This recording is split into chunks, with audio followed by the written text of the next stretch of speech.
Hi. Recently, a new pilot program was announced which aims to collect data on some additional ways of splitting the time that truck drivers spend resting. Today I'm going to explain the goals of the pilot, the history of the sleeper berth split rules, the experiment designed for this program, some benefits and maybe some drawbacks to the pilot program. Stay awake until the end of this video and I'll cover what I plan to do for my company.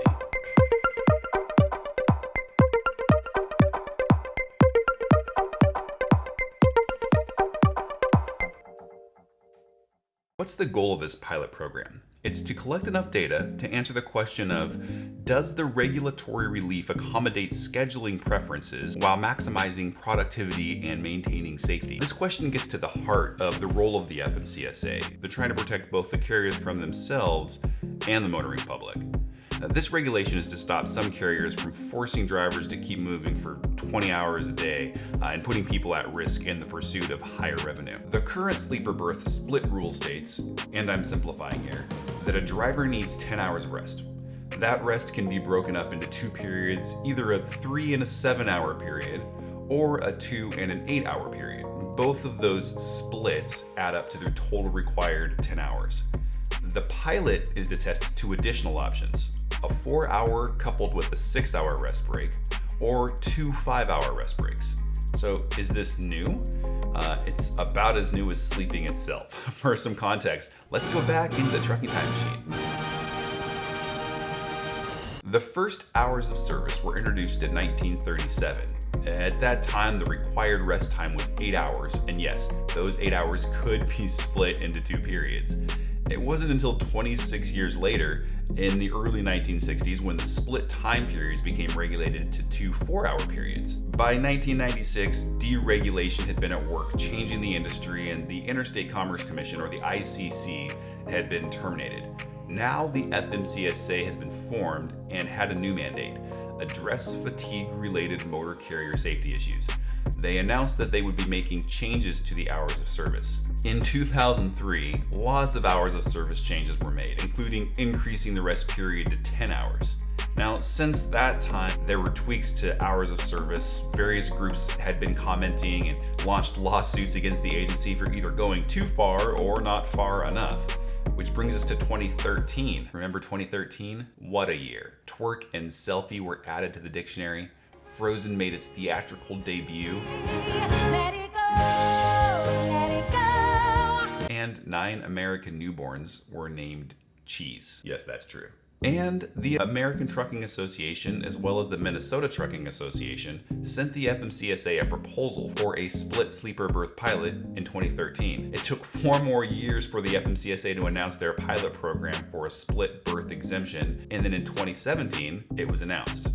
It was nearly identical to the 2013 industry proposal. The following year, 2018, the FMCSA got approval from the OMB, or the Office of Management and Budget, to collect data from that study. So in 2019, the FMCSA releases their proposed new rules, and in those proposed new rules, they had concluded that there was enough evidence and literature to include a 7-3 sleeper berth split. During the comment period between that release of the proposal and when the rules were meant to go into effect, there were over 5,200 comments. Most of those were asking for more options beyond that 7-hour and 3-hour sleeper berth split. Well, the FMCSA responded by asking for some more data to support the safety concerns and the productivity gains from having additional options. And when they asked for that data, the response? No additional options were given. But remember, the FMCSA had already had a pilot program and approval from the OMB for that program. So in the fall of 2020, the new HOS rules did go into effect with just that 7-3 split. Which brings us to 2021. The pilot will seek to collect the data and could lead to permanently including the additional sleeper berth options. So how did they design the experiment? The experiment is a pre-test, post-test one-group design. I'm no statistician, but this isn't the best option to collect good data. However, it was likely chosen because it's pretty easy to administer. Here's how it works. The treatment group is identified. More on that group in a minute. They're going to take measurements from a pre-test period That period is going to be 90 days. Then they begin the test, or the pilot, and begin to collect the data. Now, I'm a trucking company owner, not a scientist, but it seems to me that there are a few issues with this type of experiment. One is seasonality. Where I live, there's 5 extra hours of sunlight during the summer, which definitely has an impact on my circadian rhythm. There are market conditions that will incentivize carriers to work more hours during peak seasons, and then of course there's the selection bias. The FMCSA is looking for volunteers. So like a Yelp reviewer of a theater is more likely to leave a review if they had an outside the normal experience, the volunteers are also likely to have some biases. But again, I'm not a scientist, and there are smart people working in the Department of Transportation, so let's move on to how they're collecting the data. To be included in the pilot, the carrier and driver have to agree to sharing RODS, or record of duty status data, onboard camera data. The camera will actually be provided if not already installed, critical safety events, data from a wrist actigraphy device, data from drivers, including a psychomotor vigilance test, and sleep log comments. So if the driver did split the sleep or berth time, they need to comment out why it was used, how it was used, and probably some additional comments there. Besides those data sharing requirements, the carrier also needs to have the basics covered. Things like an active authority, minimum insurance requirements, they can't be high risk as defined in the agency's Federal Register. There's no satisfactory or conditional ratings allowed, no enforcement actions. Out of service for both the driver and the vehicle can't be higher than the national average. And no unpaid civil penalties. So we've covered why, we've covered how, we've covered the history. So what's the downside here?